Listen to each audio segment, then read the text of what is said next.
For the first few hours the train travelled fast without stopping. Through the small window at which I was seated, I could see glimpses of villages, hamlets, fields with working peasants. Nothing reminded me of the war. Everything looked calm, peaceful and usual. Only in one place on the road parallel to the railroad track, the train overtook the passing German military units. An hour or two later our train stopped at a small peninsula.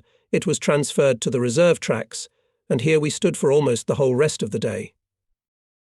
The doors of the cars were allowed to open, but it was impossible to get out of the cars. The traffic in both directions was big. To the east went military trains with soldiers and various cargoes, tanks, artillery, cars, boxes, and to the west went sanitary trains with wounded. The food was bad. For the whole day they gave out a litre of liquid soup and half a pound of bread. The day stretched infinitely long, and in order to pass the time Gorchakov, Bocharov and Pilot Peridori played preference with real good cards, which Bocharov managed to get from the soldiers. From the endless flashing of cards before my eyes I was tired as from hard work, and when, at last, the train moved, I lay down hoping to sleep, but I could not. Peridori, a senior aviation lieutenant, was telling someone his story, which I had heard many times before. He, with a certain amount of pride, called himself prisoner of war. No, one because he had fallen in with the Germans 24 hours before the war began. The day before, he had been on an air patrol on the border, lost his orientation, got caught in a cloud and ended up over German-occupied territory, was met by German fighter planes, and landed at an airfield near Warsaw. He was fed a good dinner, placed in a private room, and promised to be sent home in the morning. But war broke out at dawn and Pierius found himself a prisoner of war. They came to me, and one said to me in Russian quite competently, "Mr. Lieutenant, congratulations. You are now a prisoner, and not just any prisoner, but prisoner no. 1, Peridori recounted. And here's the shame. Despite the obvious exclusivity of my position as number 1, I did not receive any privileges. They laughed, gave me a supply of cigarettes, and I ended up in Podnezy with all of you ordinary prisoners of war. I listened to the annoying story of Peridori and mentally kept coming back to my last conversation with Borisov and his decision to volunteer for the German security units. Was he right? In all probability the worst is over. It is unlikely that in Germany itself we can repeat what we experienced during the winter in Zamosk. The war is dragging on, and obviously there will be enough time to assess the situation, to get acquainted with the environment, to think through all the pros and cons and then decide something. Borisov jumped in with his pelvises closed and perhaps he was in a hurry. It didn't suit me. I remembered how back in Gomel, before I was assigned to the defence of Zhobin, a gypsy hairdresser had predicted to me, "You will be killed, but not killed you will burn, but not burn you will drown, but not drown you will cross mountains, deserts, seas, oceans you will stay alive and be happy." So far her prediction had come true, and here I was going on a foreign business trip at the government's expense, I thought, falling asleep. But we were in no hurry to be delivered to Germany. In the morning our echelon unloaded at the freight station of some city. It was a clear, fresh spring morning, and the nearby mountains were clearly visible in the clear air. As we unloaded from the wagons, we stood in groups of 40 people, surrounded by guards. Through interpreters we learned that the station and the town near it are called Ostrovitz Sviatokreski, and the mountains are already the Carpathians. There, somewhere near these mountains, we would have to live in road quarantine before we were finally allowed to arrive in Germany. There was a 32-kilometre march on foot. When we were informed of this, we were all downcast. 32 kilometres is a good march even for trained and prepared infantry, but for us, yesterday's wretches, it could turn into a disaster. Sleep-deprived, hungry and frightened prisoners were discussing what was to come. Several submarines arrived, bringing food and first class. Thick soup, so thick that a spoon could stand, with macaroni, potatoes, pieces of meat, hot, tasty, fragrant. A whole pound of bread, real, fresh. A whole big sausage each, and 3 boiled potatoes. Half of the bread and 1 sausage each were ordered to be left for the road, as food would be brought up only once during the march. A hearty, good breakfast seemed a good omen, and everyone was cheerful and encouraged at once. After the meal they were given half an hour to rest, to digest the food, and then the command was given, form up. Line up 3 by your wagons. The whole column moved and crawled in a long snake along the road, without entering the city, towards the mountains. Outside the town we were met by a small military unit. The old guard, still from Zamosk, handed everyone over to a new road convoy under the command of a young, tall lieutenant in a dashingly folded cap and tight yellow gloves, with a stack in his hands. He went round the whole column looking at us, and then came forward and cheerfully commanded, grinning his large white teeth tongue. Still gestand. Rixt sam. Gerade os, marsh, and the column moved off, surrounded by a convoy of about 150 soldiers with bayonets fixed to their rifles. At the rear of the column were 4 wagons with our belongings, and after them, in a separate group, marched the Skipenkov gang without their leader. At first they marched quite briskly, even with songs. The song was taken up by the whole mass of prisoners, almost 1,000 voices. The Germans with their chief lieutenant smiled and shook their heads approvingly, and on the neighbouring hills women and children came out of the huts, waved their hands and shouted something to us. But the weakness of the prisoners began to affect quickly. The high spirits of the first kilometres of the march faded. The column began to stretch. Many began to limp and lag behind. Every time we passed through roadside villages, the street was apparently cleared of population beforehand.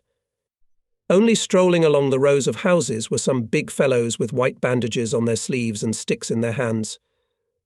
They were exactly like those who drove batches of Jews to work past our camp in Podnizy. Sometimes from behind a fence or a curtain on a window one could see the curious faces of women and children. The male adult population was almost invisible. The first 10 kilometres were covered in less than 3 hours, and the lieutenant ordered us to take a break for 30 minutes. A large barrel of cold coffee was brought. We ate the rest of the bread and a sausage, lay on the side of the road for a while, and on the order we formed up again to continue the march. Suddenly, from the rear of the column came the shouts, "Ah-ta to him, .. hold him, .. A large grey hare was scurrying with long jumps across the slope on the freshly ploughed field, moving aslant away from the road. The lieutenant snatched a rifle from one of the soldiers and took his aim and fired. The bullet raised a cloud of dust in front of the rushing hare. He rushed away. The lieutenant took aim again. The hare jumped high, fell and froze. There were admiring voices. What a sniper that is. Perhaps at least 250 to 300 paces. Dashingly. Some began to applaud. The lieutenant, smiling smugly, theatrically bowed to those applauding, and then called the interpreters to him. When the interpreters returned to the formation, they said that there would be 2 more stops on the way, one after 10 kilometres for lunch, lasting an hour, and then one more, a short one, before the last climb up the mountain where the quarantine camp is located. The column started again, a little stretching, and went more cheerfully, tried to sing again. But nothing happened, only a few voices picked up the song, and it stopped after a few minutes. There was less talking, the sun was warming up. A cloud of dust rose above the column and floated above it in the air. Gradually the column regrouped. The stronger, more robust, healthier ones came forward. The weak and sick lagged behind. The column became more and more stretched. The prisoners were already walking without formation, a grey, tired crowd. I tried to walk in the front rows of the column, where the discipline of movement and the rhythm of marching was preserved. It somehow helped me to overcome fatigue and weakness of the organism. Alyosha, Shmatko and Bocharov were walking beside me, and Tarasov and Gorchakov were hopelessly lagging behind. From the hillside I pulled back and saw that our column stretched at least 1.5 kilometres. The lieutenant was always walking ahead, with the light, brisk step of a well-trained athlete, without slackening the pace once taken at the beginning of the march. Many were walking, already with difficulty to move their legs. They were already fallen. The guards became more impatient and demanding. Some of the fallen were forced to get up by blows and kicks. Some had to be put on the wagons, on top of their belongings. The road began to make turns, and we climbed higher and higher. At one of the bends of the road, a wonderful view opened up. The road suddenly went steeply downward, into a gully, and on the right we could see a high mountain covered with spruce forest. In one place among the woods rose almost a sheer cliff, and at the top of it could be seen a castle or a monastery with a high tower and bell tower. The lieutenant pointed to these buildings with his hand and said something to the senior interpreter, and the latter passed on the column, "This is our quarantine camp, an old Polish monastery and prison for political criminals, Lisagor." Fear began to creep into my soul, like everyone else.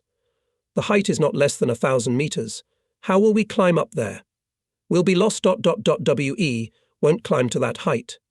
My legs are already spluttering now, Alyosha stated hoarsely. There was only one hope, that 2 breaks, lunch and an hour's rest, would give us strength to crawl to the camp on the mountain.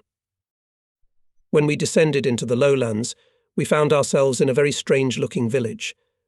The whole village was enclosed by an almost new fence of poles and barbed wire, and Polish gendarmes stood at the gate, on the road. The street was completely empty. In a small square stood a new wooden barrack, and a few gendarmes were sitting under an awning. 2 women with buckets in their hands came out of the door of the barrack, but immediately, after a shout from one of the gendarmes, disappeared again. At the exit from the village there was again a gate guarded by gendarmes. After the village the road went up again. We had not gone half a kilometre when suddenly the column was stopped. Ahead of us several gendarmes on horseback and on foot were driving a rather large group of people away from the road with whips and shouts. At first I thought it was a crowd of children. But when the road was cleared and we passed by those who had been driven away, we saw that they were not children, but men, women and teenagers. All were thin, ragged, with orange-coloured 6-pointed stars stitched on their clothes, on their chests and on their backs, and all had rakes, shovels, picks, axes, saws and other tools in their hands. They stood in a silent, frightened crowd, huddled together, and stared at our column. "Jews, it is," said someone. Jews was amended, so this settlement was a Jewish ghetto, Alyosha asked. Probably. A pit for the extermination of the undesirable element. Culture, I thought aloud. And again the prisoner who had said Jews, said angrily, so they should, the Parhats. How much of our blood they have drunk. Now let them find out for themselves what a pound of sorrow is worth. They occupied all the tops, commanded everything. Jew on Jew, wherever you go in Soviet institutions, there's Jewry everywhere. That's what they want. What kind of nonsense are you talking, buddy? I couldn't stand it. Stalin, Molotov, Lenin, Lubchenko, Kozyr, Chapayev, Shores, Budyonny. Voroshilov too, in your opinion, Jews. What's that got to do with them? What's their fault? You're shooting in the wrong place, Mr. Officer. With such thoughts you should have gone with the Skipenkov gang. Not with us. The Jew hater fell silent. It was now unfashionable to find oneself in the company of Skipenko or his comrades. The spring of 1942 differed sharply from the fall of 1941. The second 10 kilometres were barely covered. It took 3.5 hours, the long-awaited command break. Lunch. Rest for an hour at the turn of the road. We were waiting for the wagons with food. We were fed again unusually well thick soup, a lot of boiled potatoes, bread, coffee, hard marching galettes. Everyone had enough to eat and laid down on the grass to rest, on the advice of real infantrymen. I took off my shoes, washed my socks, washed my feet, then smoked a cigarette, remembering with gratitude Borisov, who had supplied me with tobacco, lay down and immediately fell asleep. It seemed that as soon as I closed my eyes, the command rise. Prepare to march. These shouts woke everyone up. They began to put on their shoes, gather their things, grunting and cursing to get in line. A new command and the column crawled along the road again. Another 10 kilometres and 1,000 metres of ascent. Will I be able to do it? This thought worried me more and more. Undoubtedly, the Germans had done a foolish thing, perhaps with the best of intentions, but stupid. People who had been starving for half a year were fed with quite decent food. Besides, according to the most elementary rules of infantry movement, an hour's rest on the march is considered not to help, but on the contrary, to worsen the situation. Either a half-hour respite or a rest of at least 2 hours. The men, weighed down by food, with legs that had not had time to rest, moved with difficulty. The mountains came closer and closer, and the monastery seemed to hang high in the air. I decided to check how Tarasov and Gorchakov were feeling. They were both at the tail of the column. Tarasov had become very weak lately, and at once decided to go together with the sick, nearer to the wagons, in case he could not endure the march. I slowed down my steps and soon found myself among the laggards. The sight was frightful. 102 sweaty, exhausted men, who could hardly move their legs, were moving slowly along the dusty, stony road, driven by angry shouts and frequent blows of sticks or rods. Tarasov and Gorchakov walked almost side by side, holding on to the wagon with those who were no longer able to move. The Germans took turns putting the most stragglers on the carts, and those who, in their opinion, had had enough rest were driven off and forced to walk again. Tarasov, pale, breathing heavily and wiping sweat frequently, said to me, "Don't worry about us, we'll make it." There was this toothy lieutenant here, and out of respect for the rank of colonel he reserved for him a permanent place on the cart. So if necessary, well, we can sit for a while. In the meantime we give this place to those who are quite exhausted. Gorchakov advised me to go back to the head of the column. I gave them my stores of cold coffee, and, having somewhat quickened my steps, overtaking the creeping column, I was soon ahead again. The head of our convoy was visibly nervous. Bocharov said that the lieutenant should have brought us to the place by 5 o'clock in the evening, but it was now obviously impossible to realize. We started the march at 7 a.m., passed 22 kilometers in 8 hours, taking into account 2 breaks, which took an hour and a half of time. Ahead is another 10 kilometers of road, and the hardest, all the time on the rise, and now it is 4:30. The lieutenant stopped grinding his teeth in a smile. Frowning, he walked ahead of the column, then passed it and checked the condition of the prisoners in the tail, then again came forward with a quick step. He shouted at the prisoners, sometimes used his stack, shouted at the soldiers. His nervous demeanour was transmitted to the convoyers, and they began to rain more and more blows on the backs of the laggards. The road went up a narrow, gentle hill, and on either side were ploughed fields, ending at the bottom with a large cluster of bushes and small groves. Suddenly 2 men from the head of the column rushed simultaneously to run down the ploughed fields, one to the left and the other to the right. The one who ran to the left down the slope stumbled and fell. He was immediately overtaken by the soldiers and, beating his way, dragged back to the column. The soldiers rushed after the other, but were stopped by a lieutenant. He took a rifle from the nearest convoyman. Everyone froze. Even the soldiers of the convoy looked at their commander with fear, but he, just as when he shot at the hare, unhurriedly and confidently, spreading his long legs wide, raised his rifle, and, following the muzzle of the prisoner running down the slope, took aim and fired.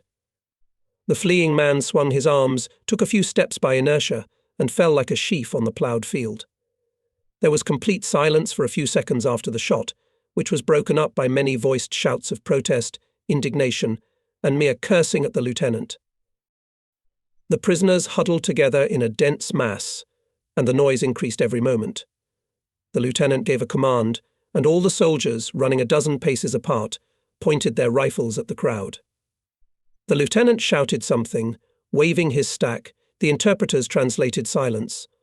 "Line up in column. If you show disobedience, I'll order you to shoot." After what had just happened, no one doubted that this maniac could give such an order.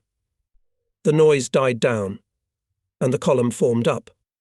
The lieutenant called the interpreters to him and through them said, "One of your comrades has been killed while attempting to escape. I have done what anyone else in my place would have been obliged to do." It sounded as if he was apologizing. "It's 8 kilometers to the site. You will all march in complete order, no laggards, and follow my orders. There will be no more stops or rests. We'll cover the rest of the way in 2.5 hours. Column, line up in rows of 6. 10 minutes for formation."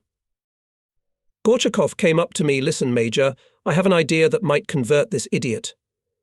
I, Colonels Zharikov and Kevasov, Lieutenant Colonel Demianenko, you and Tarasov will stand in the front row and try to slow the column down to a pace acceptable to everyone. We will march in formation, even in step, but at the speed we can." I've already told the rows about it, so we did. All the efforts of the infuriated lieutenant and his subordinates came to nothing.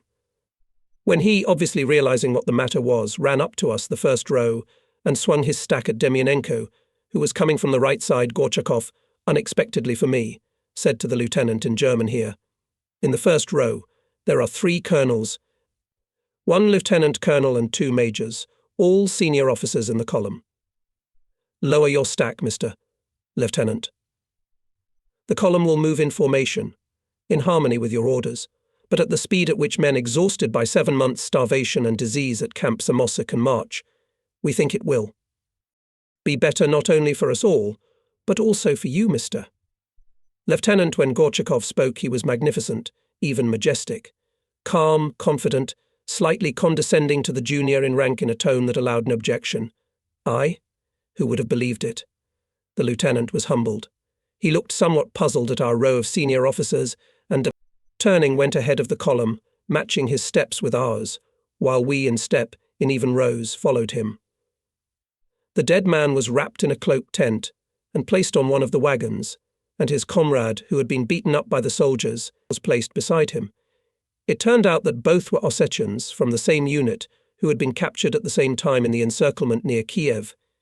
It was an unsuccessful fulfillment of the plan conceived in the camp in Zamosk.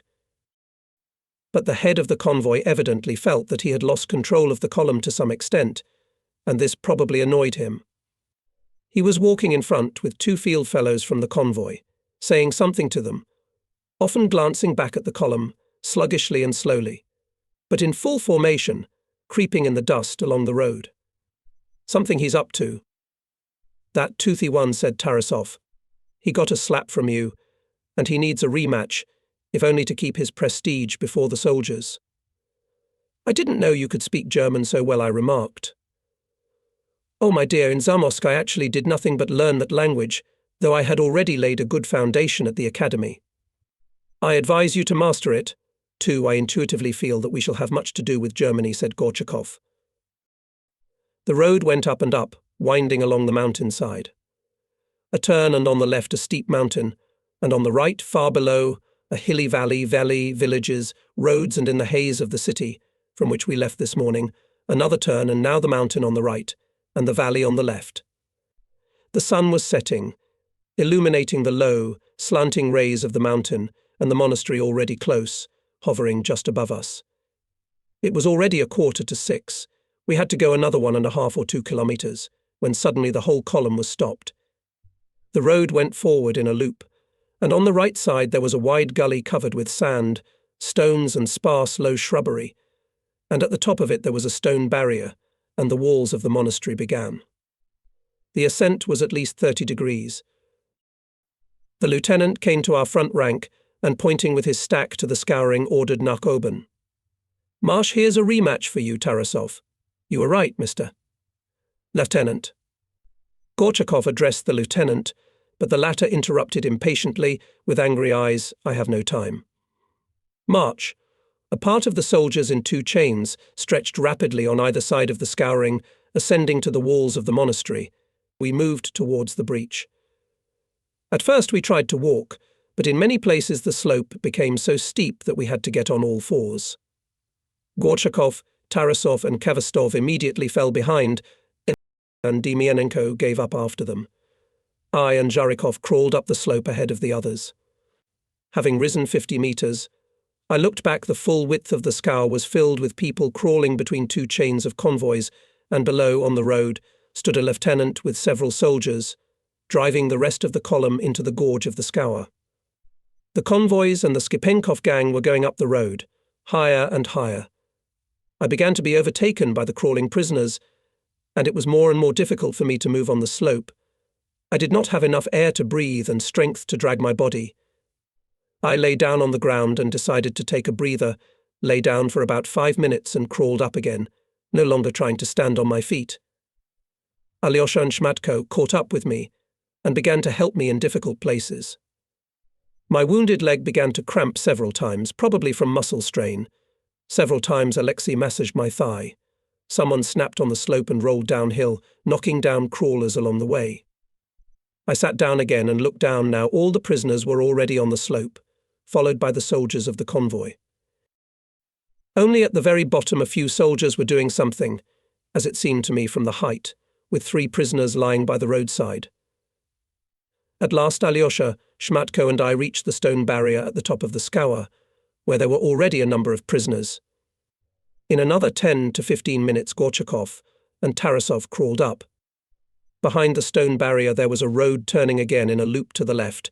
On the right, at a distance of 50 paces, there was a high wall of the monastery with a wide open gate.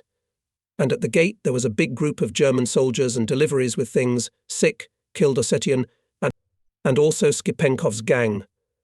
All of them were ahead of us in time. Bastard little man, that toothy bastard, spat Gorchakov angrily aside.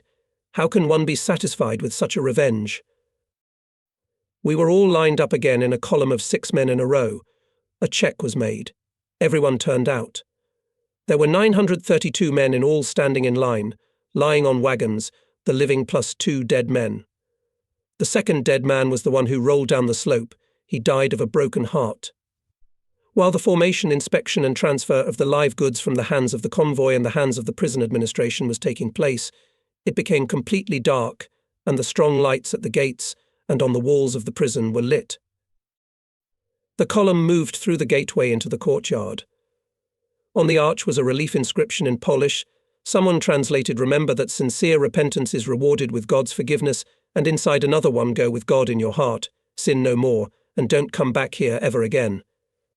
Just beyond the gates, on the right side, was a long 2-story building of the commandant's office. On the white, brightly lighted wall stood out clearly a German inscription in Gothic script: "Cannibalism is punishable by death."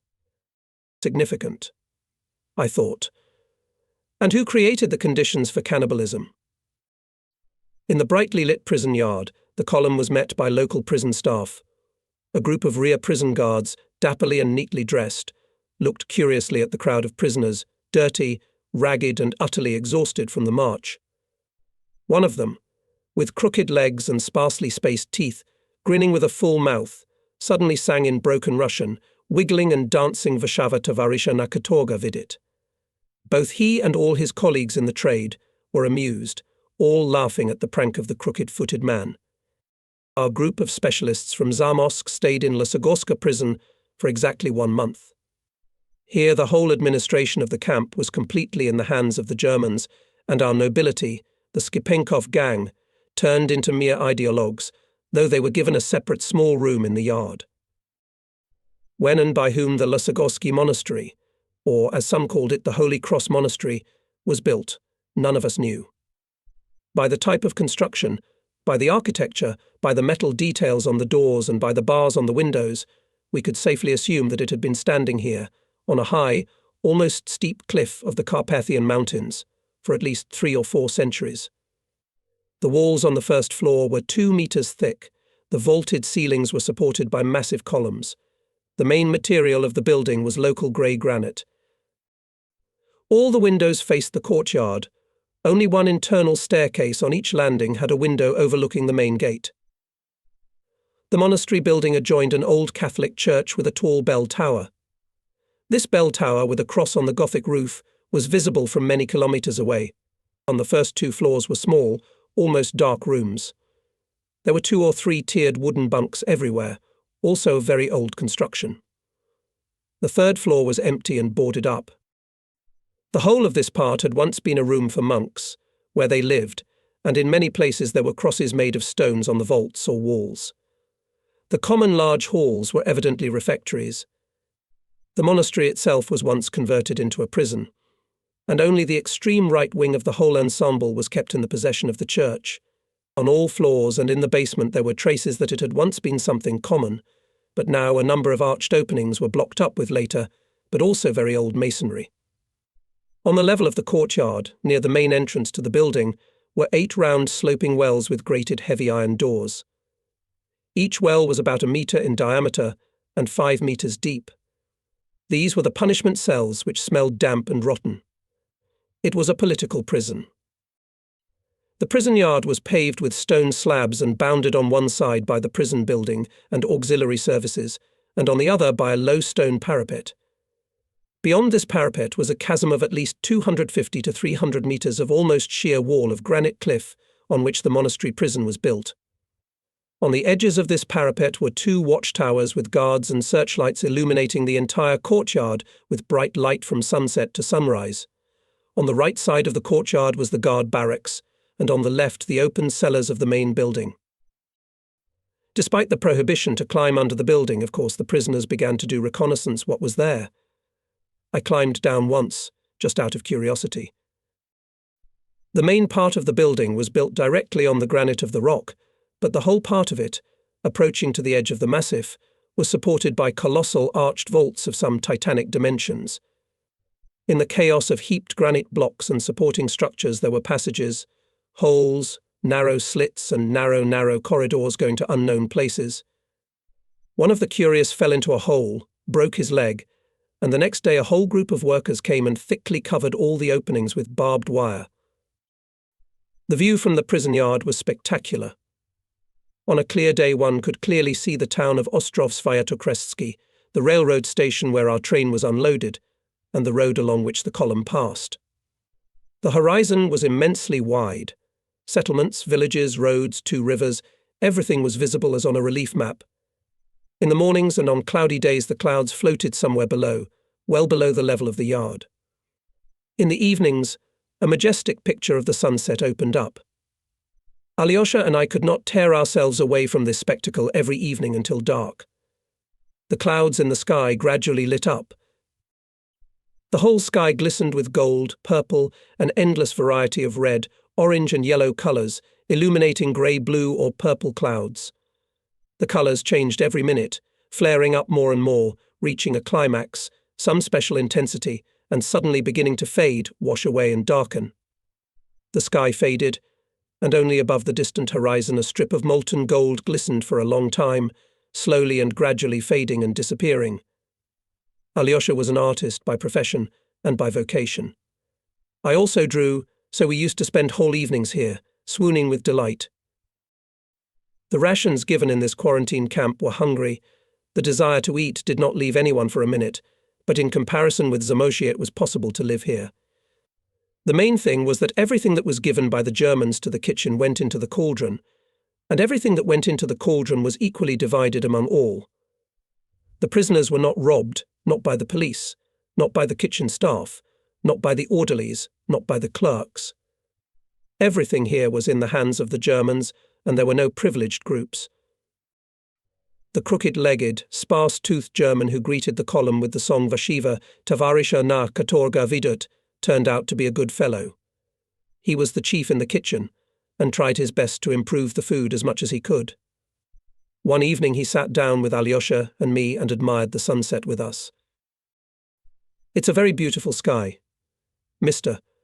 Bug himself is painting it," he categorically concluded, and gave us a cigarette. When asked where he had learned to speak Russian, smiling smugly he replied Russian, French, Polish, Italian, Ungara. We know everyone and speak them all. And as he left, snapping his fingers, he sang something in Italian, firmly pronouncing Mia Carrara. There was always another amusement on Sunday. One could climb into the window niche on the stairs and watch the population of the nearest village going to church. At precisely 8 o'clock in the morning the bells would start ringing, and in a few minutes the first parishioners would appear in the observer's field of vision. The local population were Hutsuls, mountain Ukrainians, who dressed very colourfully and brightly for the holiday. Especially the women were beautifully dressed. All married women always wore black long capes and black headbands over their dresses, and unmarried girls wore the same capes, but in bright scarlet colour, with wreaths of fresh flowers in their hair. I would sit in the niche until the beginning of the service in the temple, and then, with the first strike of the bell announcing the end of the service, I would return to my observation post. In the 3rd week of his life in Lisagor prison a mysterious event occurred. In the morning the German guards found the body of the policeman Matusov far below, on the rocks at the foot of a cliff topped by a stone parapet. Matusov was one of the closest aides and permanent, regular, employees of the commandant of the 5th barracks in Zamosk, Batka Georgi the psychopath, as he was called. How Matusov fell, who threw him down, no one of course knew. The strange thing was that both in case of suicide and in case of premeditated murder one had to come at night to the edge of the platform brightly illuminated by searchlights and jump over it, or throw the body over a low, rather wide parapet, in full view of 2 guards sitting on watchtowers. It was later said that Matusov's mouth was tied shut. Apparently he had been thrown down by someone. As a result, without any fuss or official talk, there was now a German soldier on duty at the door of the Skipenkov gang room all night long. After a month of living in the Lisagorska prison, the whole group of specialists was formed into a column and began their return journey to the railroad. It was easier to go down, the people were in better condition, the guards were much more humane and patient, there were twice as many wagons, everyone who was tired could rest on the wagons, and everything looked completely different from a month before. I even had a certain pleasure on this march, and when I came to the train waiting for the whole group, I felt quite well. During the whole month only 3 people died, counting Matusov, who was apparently killed. One of the dead was an Ossetian, who had been beaten by the guards on the march a month before, and the other was Gusarich, who had never recovered from Gordienko's beating in the spring in Zamosk. There were 929 men lined up to board the train. The echelon consisted of 30 teplushki and 4 class cars, 2 in front and 2 in back.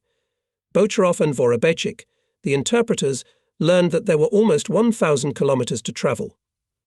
The final station was Hamelberg, somewhere in the center of Germany, and the journey was expected to last at least 2 days. This time all teplushki were equipped with bunks in 2 tiers, with a free space in the middle, where a large parasha was installed, but with a tight cover.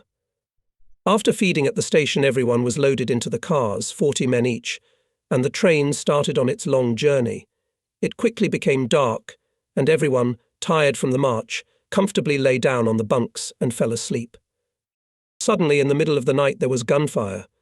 The train braked sharply, jerked a couple of times, as if in convulsions, and stopped. Outside, the Germans were running. There were shouts, single shots and short bursts of automatic rifles. All the prisoners snapped out of their seats and listened nervously to what was happening on the tracks. The shooting stopped. It was impossible to look out of the carriage, because the guards had closed all the windows with shutters before the train departed. Bocharov, riding in the same carriage where I and all my buddies were, listened to the shouts and conversations of the Germans. As far as I understand, there has been an escape, and it seems to me that the escape was from the wagon of the Polizei, he said. That's the last teplushka before the tail-class wagons with guards I saw that the whole Skipenkova mob was put in there, I said. Interesting, very interesting. That explains a lot. Periderius wanted to continue, but a large group of people approached the wagon, judging by the sounds. The doors of a neighbouring wagon opened noisily, and through the gaps it was seen that the wagon was strongly illuminated by lanterns. There was an inspection of the prisoners and an examination of the wagon in progress. After about 10 minutes, the neighbouring wagon was closed. After almost total darkness, when the doors of our wagon opened, everyone was almost blinded by the bright, harsh light of several strong lanterns directed inward into the wagon. A dozen soldiers stood at the wagon with automatic rifles taken at gunpoint. The commandant of the echelon himself, an elderly and heavy Oberleutnant, went up to the wagon, checked the number of prisoners, carefully inspected the wagon and jumped out onto the tracks. The doors slid shut and the inspecting party moved on to the next wagon. Soon the train touched down, travelled a few kilometres, and stood again. Now, from time to time, trains whizzed past. Apparently, for the inspection, the echelon was pulled up on the alternate tracks to free the main tracks for traffic. The inspection continued until dawn. At dawn, they began to make endless manoeuvres. The train moved back and forth. All the time there were voices of Germans from the guards and Poles, obviously railway workers. Finally everything calmed down, the cars were opened, the prisoners were let out, rations and coffee were distributed. The guards were angry, sleep-deprived. The whole train was resorted. Now class wagons with guards were in the middle of the train. Besides, one teplushka was also occupied by Germans. Here's what happened at night in the car, where the Skipenkovskaya gang was riding. Part of the floor was dismantled, and all the passengers, when the train was slowly going uphill, slipped right onto the tracks and disappeared into the mountain forest. By chance, one of the guard soldiers in the last carriage saw a man climbing up from the track as the train passed over him, and gave the alarm. One, this last Polizei, was killed. The rest managed to escape. That's how it is. A junior lieutenant told me back in Zamosk. Periderius began to tell me that he was cleaning a room in the police barracks one day, and a policeman, I don't remember who it was, spoke up and said, "Do you think I don't feel sorry for you poor wretches?" "Yes, I do. But brother, an order is an order. Who'll stay at the front to fight if it's good to be a prisoner?" And then he got scared himself, yelled, "You mother. Mother. Mother. Look, you left the husks on the floor, you Stalinist fucking communist." And beat him in the face. According to all the rules of camp etiquette, it is possible, of course, but still unlikely, Gorchakov remarked. "It is more than probable. It is almost proved," interrupted Gurenko. "I am one of the latest among you. I was captured in December near Moscow, so it was already said in the units then that it was impossible to surrender as a prisoner. They said that in prisoner of war camps there is now a good organization of the NKVD, and that if you get to the Germans, in the camp they will give you so much to drink that you will get bored at the front. That the camps are in many cases in the hands of agents specially transferred. I have also heard this repeatedly in Zamosk. Then it is clear that they all had no way out, only escape. Tarasov also echoed. To them, the polizei, whether they were connected with the NKVD, or this is a fantasy, it was still impossible for them to go somewhere in Germany to work. They received a good warning of what awaited them. Birugin in Zamosk, Matusov in Lisagor, and there, at work, they would all be taken to the nail one by one. I remembered Dr. Ischenko. I had a dream to kill one of them, and if I met that son of a bitch, I might not resist the temptation when I had the chance. Who is it? Not a secret, Gorchakov asked. Ischenko, the doctor, my fellow countryman from Kiev. And where has he disappeared to? Stayed in the sanitary unit in the main camp, replied Gurenko. The conversation stopped. The Germans gave the order to return to the wagons. I settled down on the bunks by the window. The shutter was open. There was only a wire grill on the window. The train was now moving along the plain, moving away from the Carpathian Mountains. 2 cars accompanied the train all the time. They rushed alongside the train on the road, or stood at the crossing and let the train pass. They were lagging behind the train, and then, overtaking it, ran far ahead. But it was obvious that they were extra guards. In both cars the chauffeurs were military, and the passengers were all in civilian clothes. The landscape outside the window changed dramatically. We were approaching a large industrial city. Villages were turning into urban-type settlements. Factories and plants were floating in the window. The Germans, who had not been seen in the villages or on the roads, were now everywhere. Without stopping, the train passed through a large station. I managed to read Lodz. After Lodz I dozed off and woke up when the train did. It was already evening. Everyone had been let out of the cars. The train stood on the spare tracks, not far from some big city. Bocharov learned from the Germans that it was Poznan. We were given rations. Bread, cold boiled potatoes, a small piece of very good Polish sausage and black, bitter and almost cold ersatz coffee. The parashas were ordered to be taken out and washed. 2 passenger cars, which had been accompanying the echelon all the time, stood on the road, almost side by side, but no passengers were visible. Only a German chauffeur was sitting in one of them. After feeding, they closed all the windows with shutters, pushed the doors shut, and the train went on. I fell asleep or woke up, and the train was moving briskly, tapping on the rail joints, or standing. If the train was standing, I could hear the loud voices of German soldiers outside, their laughter and conversations. Sometimes I would catch familiar words. What a pity I don't understand German. It would come in handy on this trip abroad, I thought as I listened to their conversations. Heimat is the homeland. Theirs is nearer and nearer, and mine is farther and farther away. Will I return to my Heimat? And how? As a free prisoner?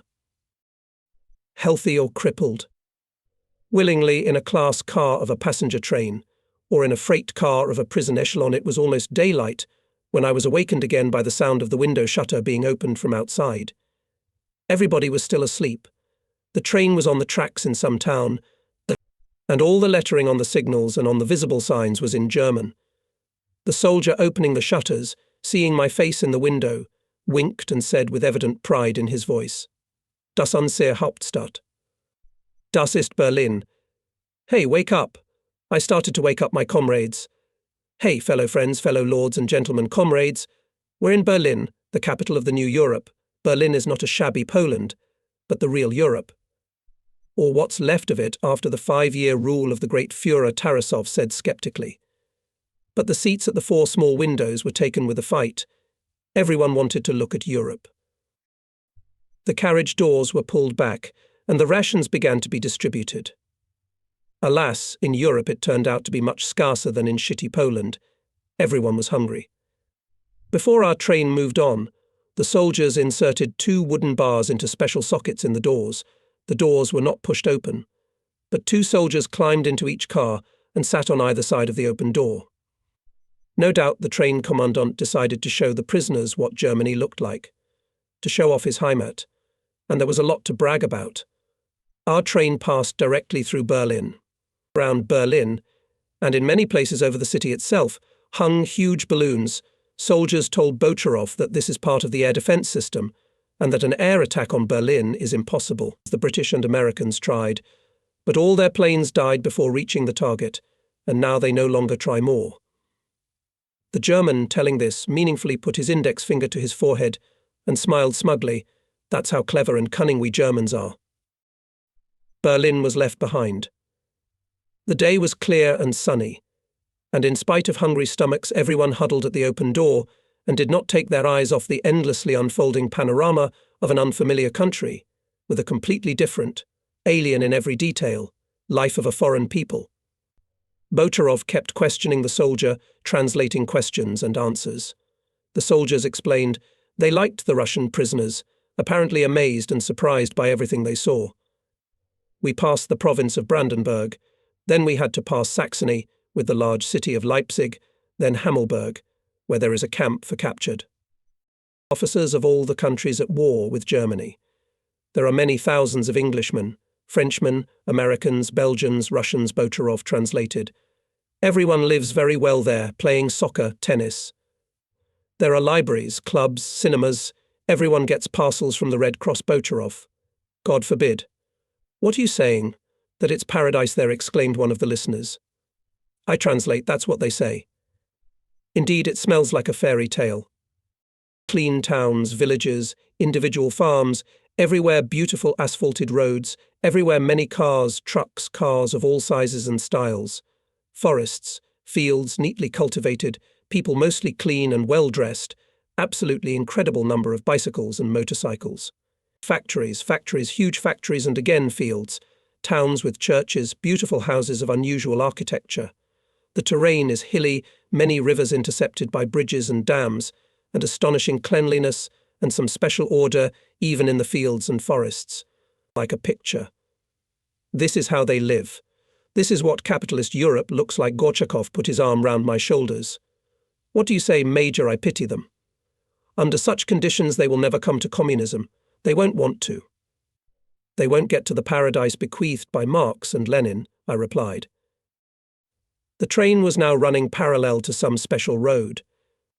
A wide, smooth concrete ribbon of road with a barrier in the middle, along its entire length, gentle turns, all intersections either by bridges, across the road, or under it, entrances and exits smoothly rounded, as if on a mould fit into the main road bed. On both sides of the barrier cars were rushing at high speed, and on each side of the road, for its entire length, was, in the middle painted directly on the concrete, an endless white stripe.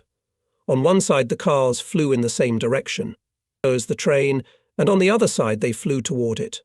To the sprinkled questions one of the soldiers briefly threw in autobahn a road, quite like.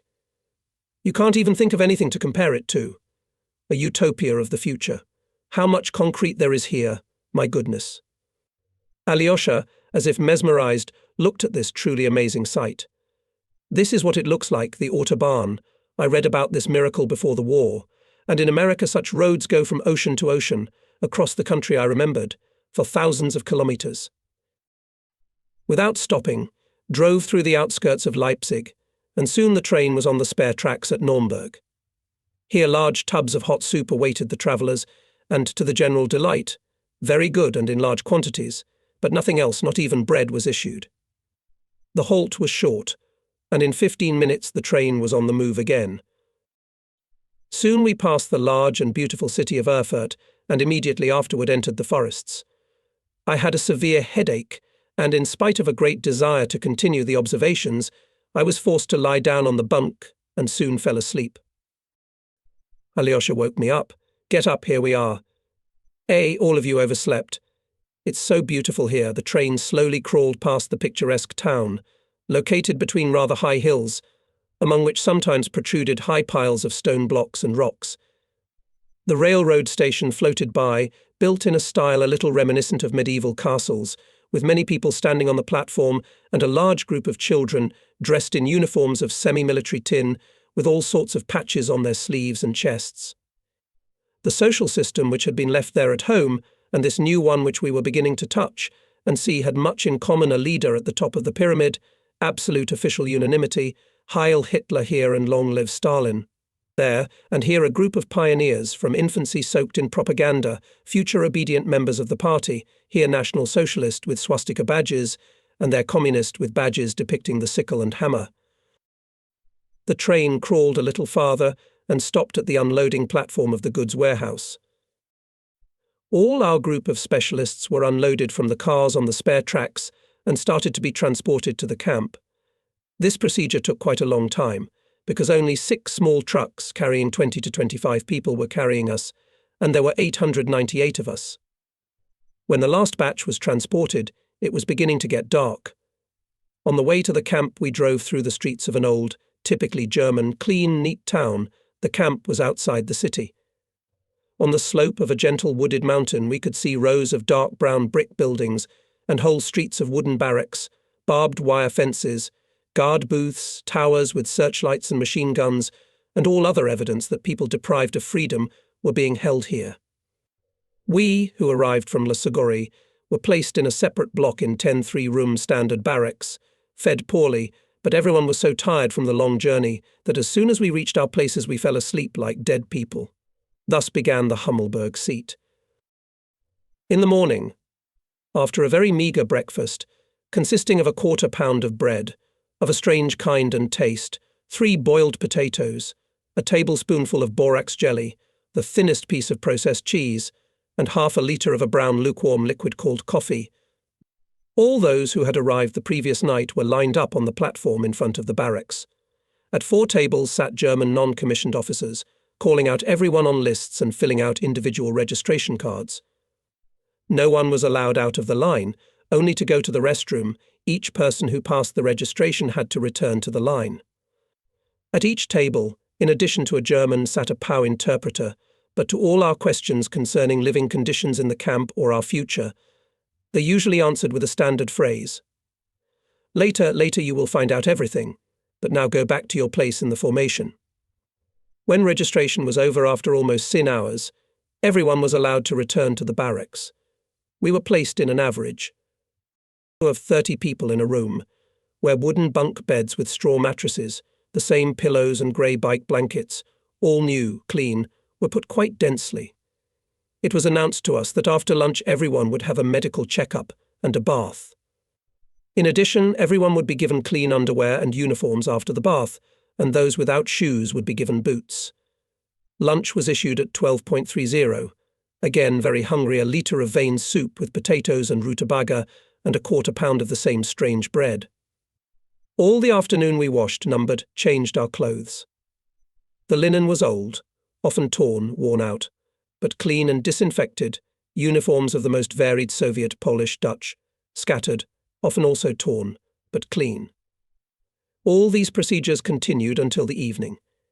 At 6.30 we were given dinner, a 1/4 pound of bread, 3 boiled warm potatoes and 1/2 liter of coffee.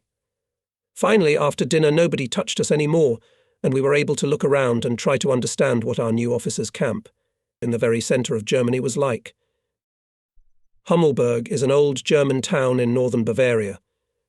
An international camp for captive officers grew up around a military town dating back to Kaiser times. In the centre were a 12.5 2-story brick barracks, warehouses, stables and administrative buildings, and in all directions sprawled streets of standard wooden, mostly 3-room barracks. The camp was divided into 9 blocks, of which 3 were Russian. With the arrival of our group, The population of these Russian blocks became about 4,000 people. All three Russian blocks in one block, where there were barracks of German soldiers, guards, were on one side of the central part, and on the other was a camp of British, Canadian and American captive officers.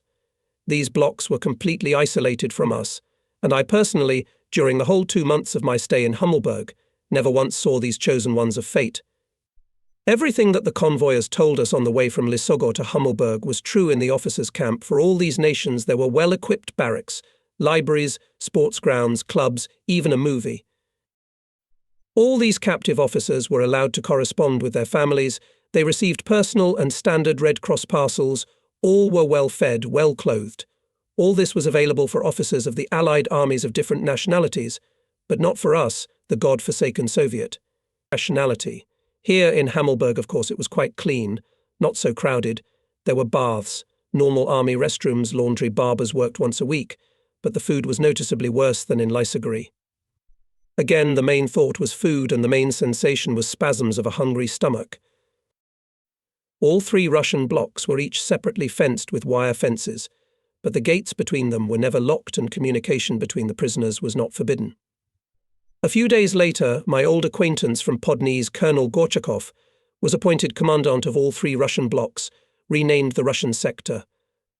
In the camp were commanders who had been captured on the most varied sections of the front from the Crimea to Leningrad, and many were prisoners more young than our entire bald-headed group of specialists.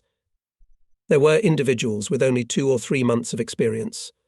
Conversations with such young prisoners broadened our horizons considerably.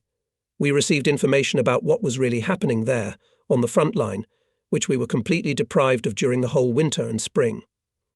The Germans failed to take Leningrad and Moscow. Now there was really a front, and not the scattered Soviet divisions running in panic, pursued by German tanks and motorized infantry. The front line stabilized, and in some areas the Red Army began to go on the offensive. Winter brought the Germans many disappointments, losses, and put them before the fact that the Blitzkrieg was a complete fiasco. However, the failures of the Germans and some successes of the Red Army did not create a sense of Soviet patriotism. The bulk of the prisoners, including the young ones, were acutely anti-Soviet and anti-communist.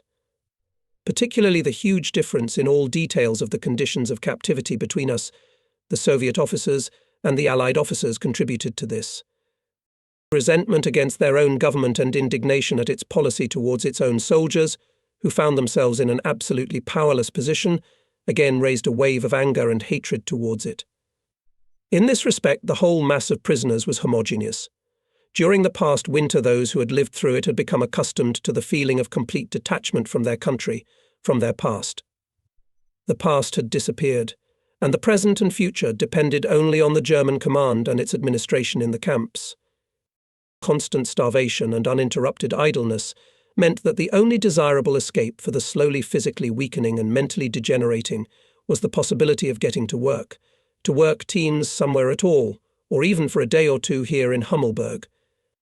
Every day during the morning inspection, the police called out by name 2 or 3 dozen people assigned to work outside the camp. We did not know who and how they selected the men for these jobs, but usually the lucky ones were young, still physically strong men, not above the rank of lieutenant.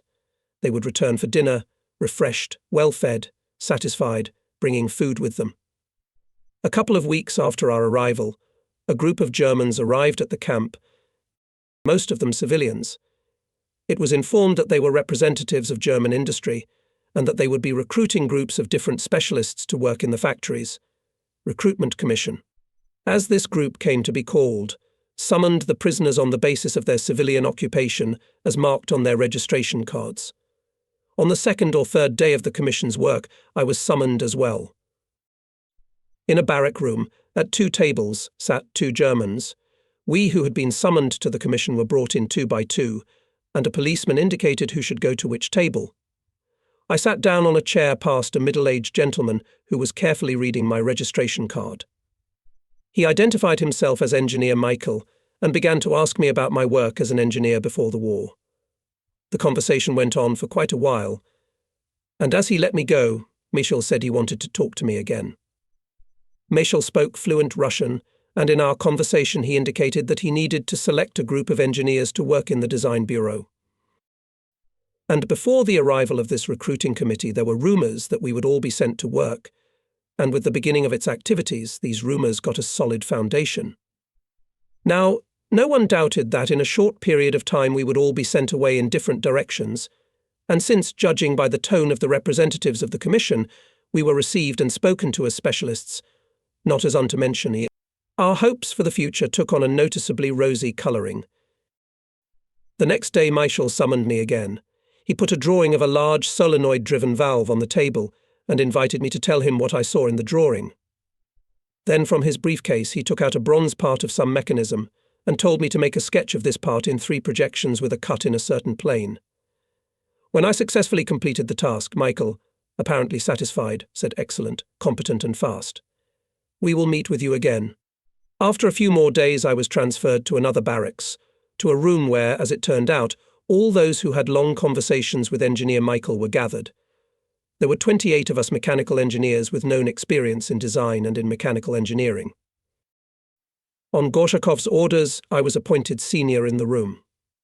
Despite the rosy future, the present of our little group of engineers, like all other prisoners in the Russian sector, left much to be desired.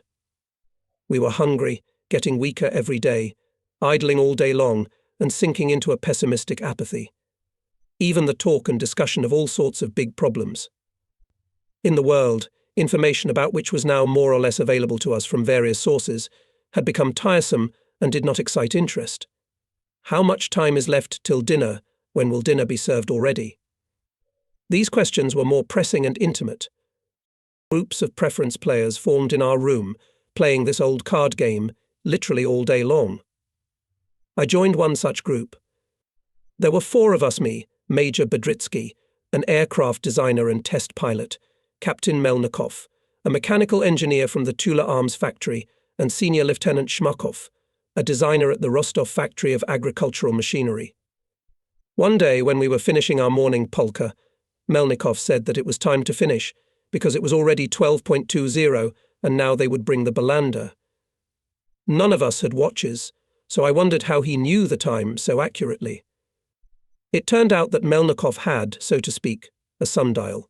He observed the movement of the shadow of a lamppost across a patch of land with different stones, and when the shadow touched this or that stone, he knew what time it was. This gave me the idea of setting up a real sundial for the whole block. My fellow preferentialists liked the idea. It gave some occupation, diverted attention from my stomach, and promised some entertainment in our murderously monotonous camp life. To carry out the idea, it was necessary to obtain 2 permissions from the commandant of the block and from the German administration. Colonel Gorchakov did not object. To obtain permission from the Germans, I turned to the chief interpreter of the Russian sector, Ivan Kazimirovich Vladishshevski. He promised to talk to the camp administration, and the next day we received the German blessing and with a certain enthusiasm began to work. This Vladishshevski was a strange man. He spoke Russian and German flawlessly, jumping effortlessly from one language to the other. His translations were instantaneous and accurate. The man was tall, heavyset, with a large bald spot, and looked to be about 40 or 45 years old. The main strangeness was in his face. It was devoid of any expression. Sometimes it was even unpleasant to look at him, as if he had put on an immobile mask. His cold blue eyes never changed their calm and observant expression, his lips never smiled, and his voice always sounded the same, quiet but clear. If he was not performing his direct duties, he always lay on the bench at the door of his separate little room in the barrack where Colonel Gorchakov lived, lying face up and looking up at the sky, or sitting and reading a book, where he was. From what units, what rank, when and how he was captured, no one, including Gorchakov, knew. The Germans obviously treated him with respect, and often summoned him to work in the German administration of the camp. The impression was that the entire Russian administration of our sector was afraid of him. He did not interfere in anything and did not want to play any role in the life of the camp, emphasizing with all his appearance and behavior that he was an interpreter, and only an interpreter, as a translating machine. Later I became somewhat close to him, and we established friendly relations based, obviously, on mutual sympathy. I liked him very much as a person. we decided to make a sundial from stones of different colours, abundantly available in the yard of the camp. I made a drawing, we found a suitable place, and started working. Quite unexpectedly, our work turned into a kind of sensation that attracted the attention of the entire population of the Russian sector. At first we found ourselves the target of ridicule and even ill will. Wow, we invented it. We can barely move our legs because of hunger, and they are sweating over a stupid idea. They're wasting energy. Captain Melnikov joined these critics, who actually pushed me to the idea of the clock device. But by the end of the first day, one of the German administration non-commissioned officers of our block came up and asked what we were doing.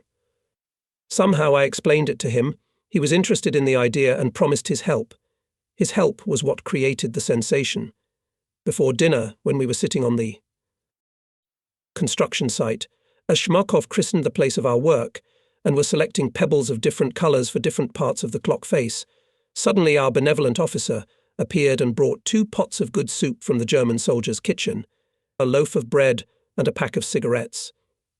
Instantly the attitude of the prisoners toward our work changed completely. Now everyone recognized the idea as excellent, very necessary for the whole camp, and dozens of morning critics offered their help. Even in the evening before we went to bed, these beggars came to our barracks at all times. In the morning, when we started work again, a dense ring of well-wishers, ready to help us, surrounded us, actually making it impossible to continue work. It was the same sergeant who saved the situation. He summoned an interpreter, ordered everyone to stand aside, asked me how many men I needed to finish the work in 2 days, and when I said that 6 men would be enough, he suggested that I choose the men. I selected 3 more from our room. The lieutenant ordered a policeman to be on duty near us to keep order. For 2 days we worked with enthusiasm. It was interesting to do something, and most importantly, we were fed. Our sergeant provided us with food from the German kitchen and cigarettes. But the ending of this story was quite unexpected. We were already finishing our work. It was turning out very well. A large dial, 3/4 of a circle laid out of light grey stones, and on it numbers of red stones. The hour and 5-minute markers were made of bluish-green flat stones. In the middle they built a pedestal with a pole painted in red colour, casting a shadow on the dial. A sergeant brought the pole. We laid the last stones. As always, in some distance stood the constant spectators from the prisoners. I, fascinated by creativity, whistled something, trying to find the right stones for free places in the double line that bordered the dial. Suddenly I realized that there was absolute silence. I looked up and was stunned. Against me, near our watch, stood a group of German officers with the chief commandant of all the camps, Herr Rothmeister. I had seen him only once, when he, surrounded by his entourage, passed through the block shortly after the arrival of our group. Then, as soon as he appeared at the gate, the hysterical cries of the German soldiers and our policemen resounded throughout the camp. Achtung! Achtung! Attention! Attention! Herr Rothmeister was an extremely colourful figure, a tall old man, with a monocle in his left eye, a short Kaiser moustache under a large bony nose. He wore the costume of a cavalry officer with yellow canting, a black knight's cross around his neck, boots with spurs, a stack under his arm, and an old, wrinkled, worn-out cavalry cap with a dirty yellow rim. I stood up and saluted. With the help of his interpreter, a young lieutenant, the lord of the Hamelberg camps asked me questions, and I answered. There was a solid crowd of thousands around. Probably the entire population of the Russian sector had gathered for this spectacle. Next to the group of Germans stood all our superiors, including Gorchakov and Vladishshevski. What's my specialty? How long in the army? Where was I born? Why did I decide to make this watch? My answer, tired of idleness, brought a smile to Herr Rothmeister's lips and laughter to his retinue. Then the Rottmeister asked what I was whistling as he approached us. I found it difficult to answer at first, but then I remembered Bizet's Campanella. Do you like music? Do you know any German composers? Do you play any instrument? The questions were unexpected and strangely inappropriate to the situation. After falling silent, the Rottmeister walked around our creation and said that he thanked me and my comrades in arms for the work and thought we had done it beautifully. After standing silent for a moment, he put his hand to his visor, said goodbye and left, well accompanied by his retinue and our block superiors. Then Vladishshevski told me that someone in the German administration had told the Rotmistre that the Russian officers were making a beautiful sundial in their block. The captain wanted to see this miracle himself, but ordered that there should be no official meeting, which explained the absence of a command to meet the superiors.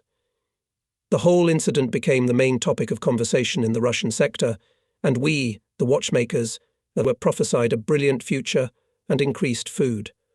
The watch was ready, but there was nothing shiny and nothing reinforced about it. We now knew the exact time, but all that remained in our stomachs was the pleasant memory of 3 well-fed days. The sergeant smiled sweetly on meeting us, and, pointing to the sundial, said gut, sehr gut. But no more soup and no more cigarettes. However, the story did not end there. On the 3rd day, during the morning formation and inspection, I was suddenly called to work.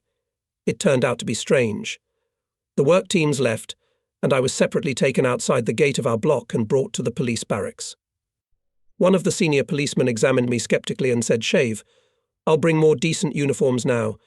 Do you have lice?" "Good, here's some soap and a razor." I shaved, and the policeman brought me almost new English pants, a red army uniform, and brand new red leather boots. When I, completely astonished by what was happening, asked the policeman what was the matter, he told me that, by order of the chief commandant of the camps, Mr. Rotmister, I was assigned to work on his estate, where I would be taken immediately. I was put into a small cart, a soldier with a carbine sat beside me, and the horse was driven by a white-haired boy of about 14 years of age. After passing through the very outskirts of the town, we turned into the mountains on a wooded road, going up and up. At one point there was a wide view of the town of Hamelberg and of our camp, which occupied a very large area, with a good 100 different buildings and barracks. My escort was silent, unfriendly, and unwilling to answer me when I asked him where I was being taken and what work I was to do. He mumbled something in German. I translated his retort to myself, "Shut up." I would be making for the Rotmistre so much liked his sundial, only I could have guessed. Turning from the roadway, we suddenly found ourselves in front of a castle. It was a long, partly 2-story building with 2 turrets and a broad porch of greyish stone, windows behind ornate iron bars, and huge oak doors fastened with iron bands. A soldier led me into a double-lighted vestibule. Through the tall windows I could see the mountains and sky, and on either side of the staircases to the 2nd floor were massive, gentle staircases, each with the figure of a knight in armour and a helmet with feathers. Before I had time to look around, a German officer appeared, the same one who had been the interpreter during the memorable conversation with the captain. After greeting me affably and calling me Major, he said to me as follows by order of Mr. Rotmistre, you will spend the whole day today, until 7 o'clock in the evening, right here. He opened a door in the wall with windows, on this terrace. Food will be brought to you, there is a gramophone, a dozen records and many magazines, unfortunately all German. When I asked what I was to do, what my job was, the officer grinned and replied, "Absolutely nothing. Herr Rotmister just wanted to express his gratitude to you for your idea and its excellent execution, and to give you 1 day of a man's life. Rest up, Major. If you need anything, here's a call. You will be attended to by an old man who understands a little Russian. Are you Russian?" I asked him. Rest, repeated the officer, without answering my question, and letting me through to the terrace, closed the door and drew the curtain. I was left alone on the broad terrace, bounded by the wall of windows and doors through which I had come here, the 2 blank high walls of the castle, on the right and left, and the massive stone barrier against the entrance. On the terrace were a few wicker armchairs, a similar couch, a couple of tables, and some large pots of flowering bushes.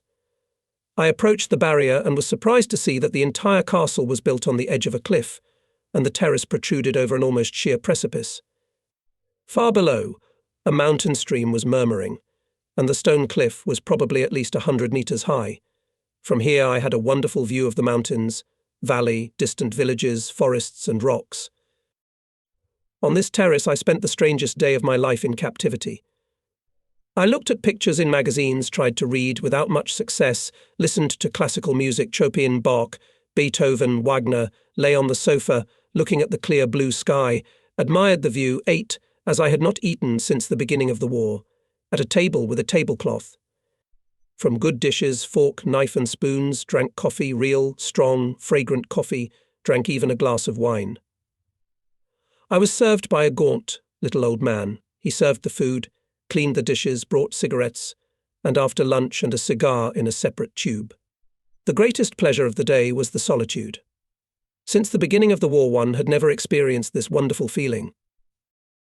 During the past year, I was every minute in a dense mass of my own kind, sleeping together, eating together, going to the bathroom together, always shoulder to shoulder with someone, breathing the same barracks air. And here alone, under the blue sky, in the virgin mountain air.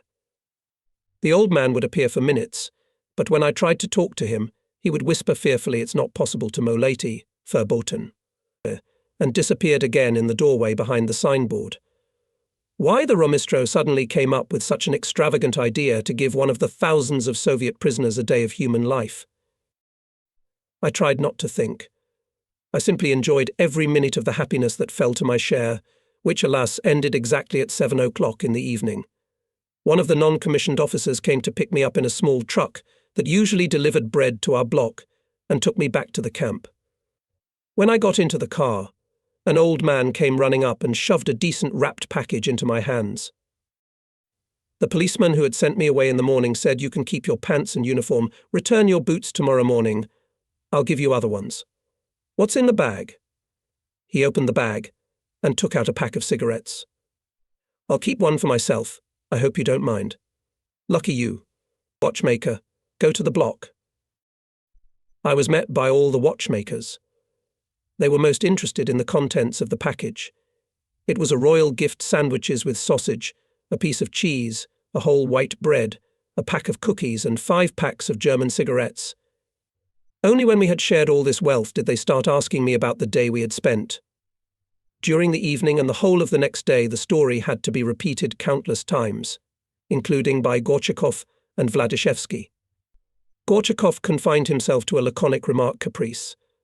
Herr Rothmister is in general a strange and, in my opinion, unbalanced man. An old man, they say. He is about 80. Vladishshevski's reaction was on an entirely different plane.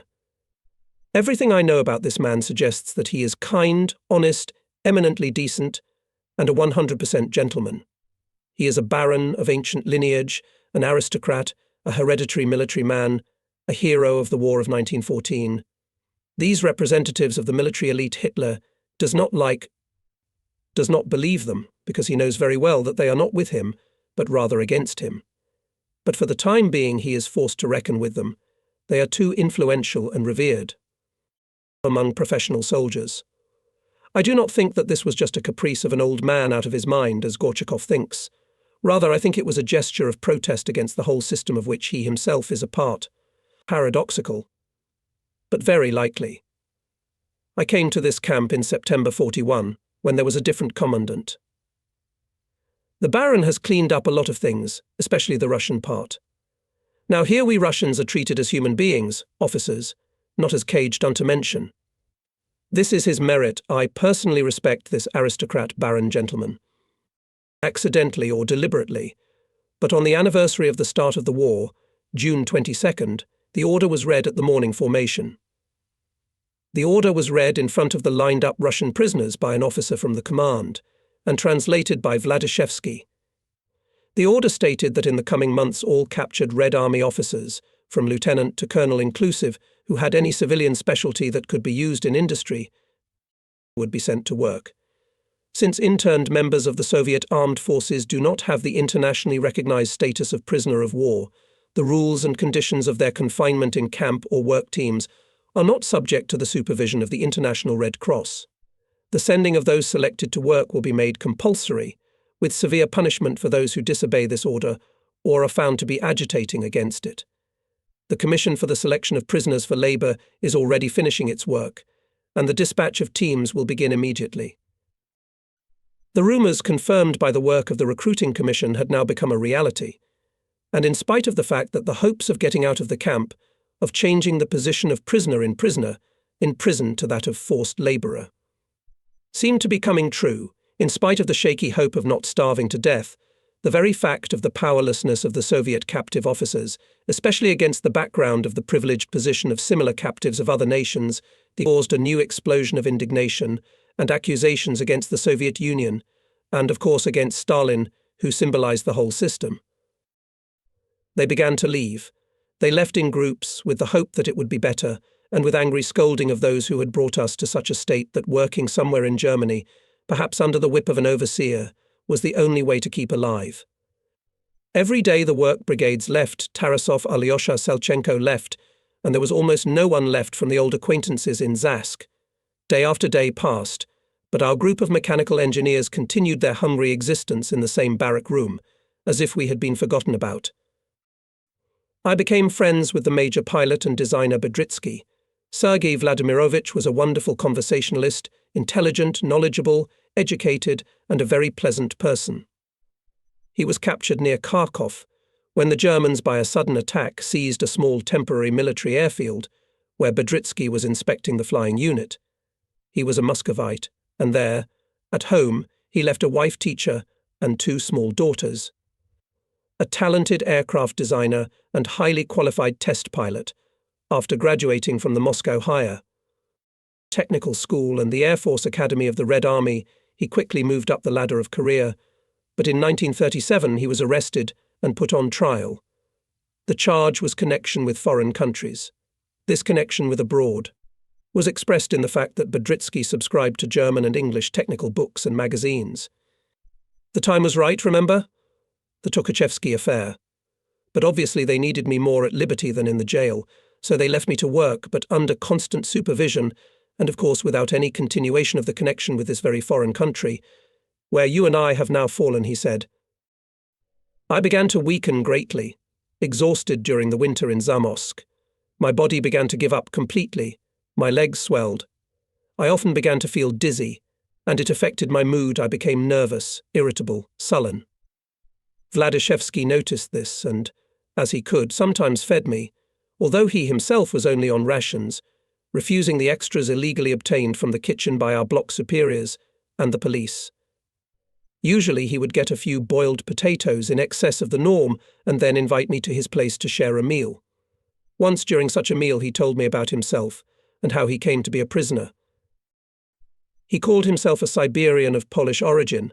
I asked why such a strange combination, and Vladishshevski explained my father, a Polish revolutionary patriot, was arrested in 1891, tried and exiled to a settlement and Siberia. There he married a local girl. I was the firstborn. And then 2 more girls were born. After the revolution, my father tried several times to return to his homeland in Poland, but failed.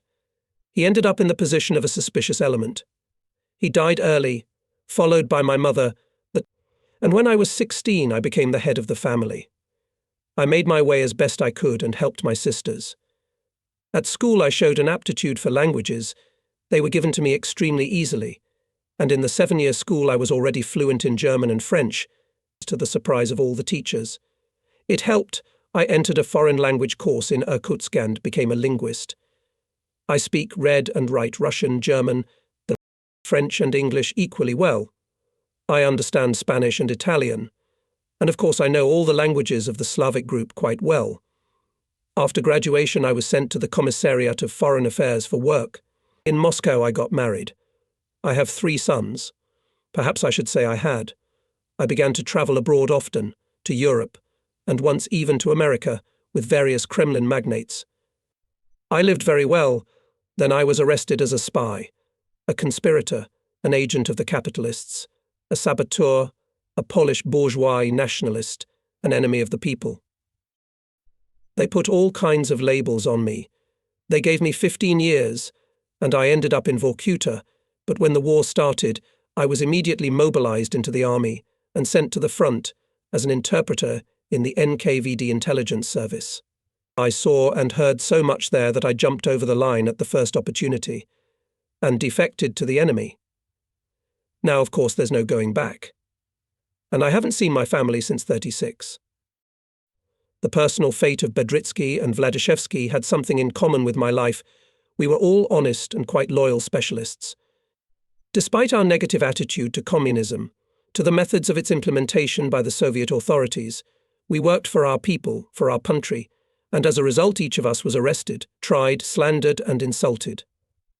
We were taken prisoner, I and Bedritsky against our will, Vladishshevski voluntarily, and then, of course, no return. Enemies of the people.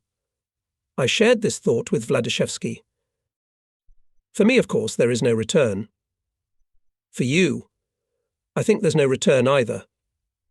When I worked in intelligence, it was considered that a man who stayed with the Germans for a few days and managed to escape back to his own people was already a spy and a saboteur.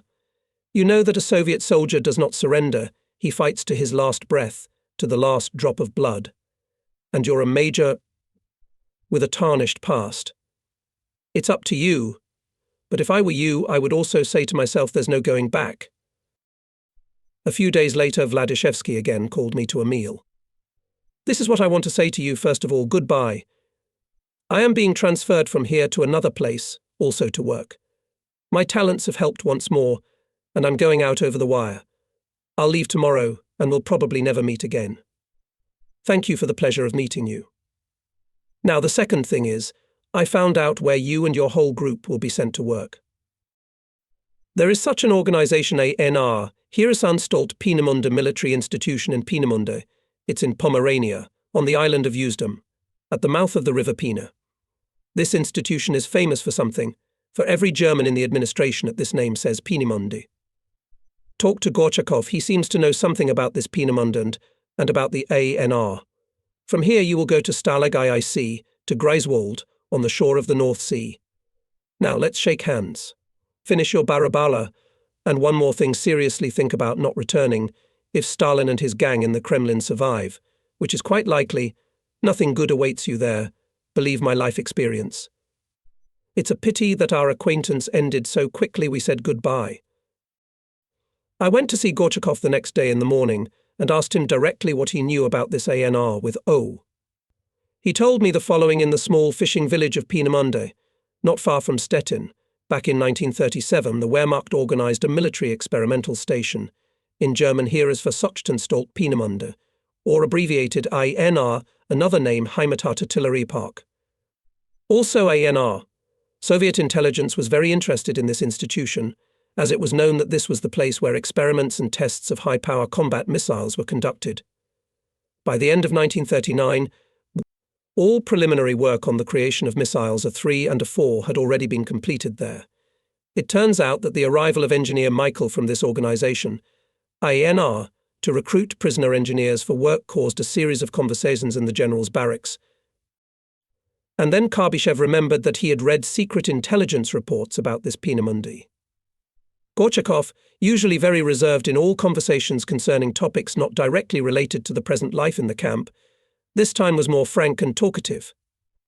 In conversation with him, I learned about many things I had not known before. In the group of captured Red Army generals held in Hamelberg, among them were Karbyshev, Lukin and a number of others with big names. During the last few months they had been discussing what had happened, what was happening, and what could be expected in the future, both as regards the outcome of the war and the fate of the entire mass of Soviet prisoners who had survived the winter of 1941-42. Now these grandees of the Soviet military elite realized that if the Soviet Union held out and did not disintegrate at the first crushing blow of Germany, the future was becoming very uncertain. There, in that general's barracks, there was no consensus of opinion on any issue, but they all certainly had a well-known guilt complex. If in the autumn of 1941 they had not been confused, had not hidden behind their ranks like snails in their shells, but had resolutely and persistently begun to talk to the German administration of the camps, using the authority of major military commanders recognized by the Germans, it is quite possible that the conditions of existence of the prisoners in many camps could have been improved. At any rate, it would have been possible to prevent the internal administration of these camps from falling into the hands of adventurers and scoundrels like Gusov, Skipenko or Strelkov, as happened in Zamosk, where the same Karbyshev and other generals lived in the general's barracks.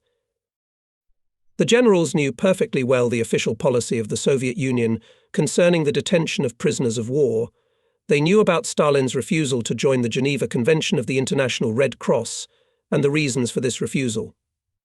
They also soberly assessed the situation of the mass of prisoners of war in the event of a victory of the Allies and the USSR over Germany during repatriation, including their own. If for many people repatriation promised years of imprisonment in concentration camps, for them it was a sentence to be shot. The criminal code of the RSFSR and other republic states abandoning a combat position or surrendering to the enemy without a direct order from a superior officer is punishable by firing squad. Their superior, Joseph Stalin, did not give them an order to surrender. So you could return home either on the shield, which in this case meant beaten, dishonored, in a calf wagon under NKVD escort for a short trial and firing squad, or with a shield with unfurled banners, on a white horse, at the head of divisions. Which ones? Of course, anti-Soviet, anti-communist. And if the Western anti-communist democracies turned out to be Stalin's allies in the struggle against Hitler's National Socialist Germany, then only Hitler could be the natural and only ally of some organized Russian anti-Soviet armed forces. According to Gorchakov, some of the generals began to think seriously about the creation of such an armed force, and they believed that there were all the prerequisites for it. We, who sat all winter in Zamosk in absolute isolation, only heard a glimpse of the creation of Russian national anti-Bolshevik units, for example, when representatives of Smyslovsky Regeno appeared in our camp. And it turns out that the matter was, and is many times more serious, and is growing on a very large scale. As early as in November 1941, near Smolensk, a group organizing the liberation movement arose, and the first military units, the backbone of the future Liberation Army, were formed there. According to the data available to General Lukin, no less than 500,000 former prisoners of war, various military formations and organizations of the first emigration and volunteers from the population of the German-occupied areas were already under arms and fighting against the Soviet government. The question now debated was how to negotiate with the German command to bring all these scattered units together and under Russian command to turn the war from a Russo-German war into an internal civil war to bring down and destroy the Soviet system. The task was, of course, of enormous proportions, politically extremely difficult, but the fact that the great majority of the prisoners in the camps and of the population in the country were extremely anti-Soviet gave hope that if the Germans understood correctly the aims of the movement and helped to develop it, it would become feasible. Gorchakov thought so, and evidently he was not the only one. I think that soon there will be explanatory work from some center in all the camps and in the work teams. And then I recommend you to think hard about all this Gorchakov said at the conclusion of our protracted conversation.